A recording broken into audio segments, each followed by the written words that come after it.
اور لشکر کا کمانڈر ہے امیر یزید، اور لشکر کا کمانڈر ہے امیر یزید، اور لشکر کا کمانڈر ہے امیر یزید۔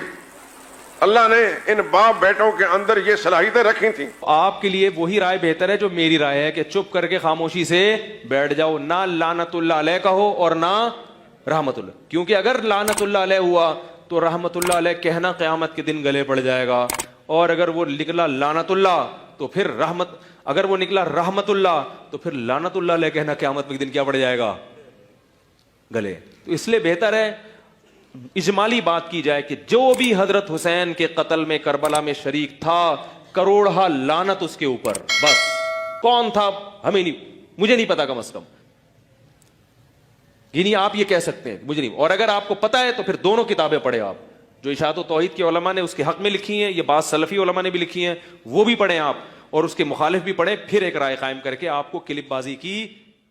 میرے بھائیوں، اگر مان بھی لیا جائے کہ وہ قاتل ہے، فاسق و فاجر ہے، تو میرے بھائیوں ہماری دعائیں، میں اور آپ ہمیشہ یہ دعا نہیں کرتے اے اللہ سارے مسلمانوں کو معاف کر دے، کرتے ہیں کہ نہیں کرتے؟ تو اس میں یزید شامل ہوتا ہے کہ نہیں ہوتا؟ تو کتنے مسلمان ہیں جو کہتے ہیں اللہ مسلمانوں کو معاف کر دے؟ تو یزید بھی اس میں شامل ہو رہا ہے۔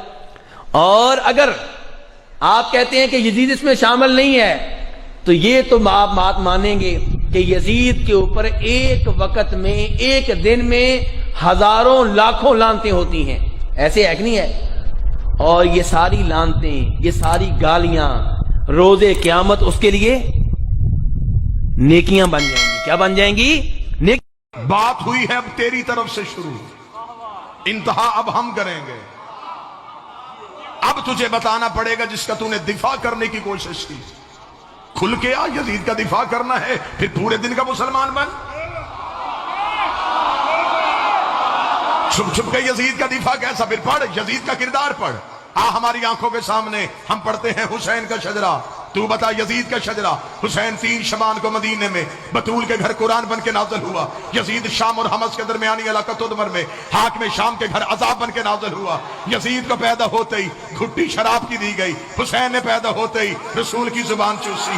یزید کا نانا بجدل عیسائی خاندان سے تھا، حسین کا نانا سید المرسلین ہاشمی خاندان سے تھا۔ یزید کی ماں میسون جس کے ناچ گانے کو پسند کر کے حاکم شام نے اس کے ساتھ نکاح کیا تھا۔ حسین کی ماں وہ زہرا تھی جو ایک لمحے کے لیے سجدے سے فراموش رہی، جس کے حیا کا نام قرآن تھا، جس کے نوکر کا نام جبرائیل تھا۔ یزید کا دادا ساری زندگی مخالفت رسول کرتا رہا، حسین کا دادا ابو طالب ساری زندگی حفاظت رسول کرتا رہا۔ یزید کی دادی ہندا جس نے رسول کے چچا حمزہ کا کلیجہ چبایا، حسین کی دادی فاطمہ بنت اسد جس کی قبر میں رسول لیٹا، جس کو کفن محمد کے کرتے کا ملا۔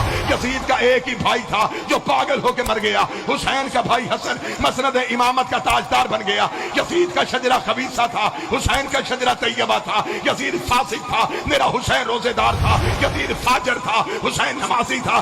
اس لیے 26 رجب کو ولید کے دربار میں کھڑے ہو کے حسین نے یہ جملہ کہا تھا، اور ولید لکھ یزید سے میں تیری بیعت کروں تو کروں کیسے؟ میرے بابے جیسا تیرا بابا نہیں، میرے دادے جیسا تیرا دادا نہیں، میری ماں جیسی تیری ماں نہیں، تجھ جیسا میں نہیں، مجھ جیسا تو نہیں۔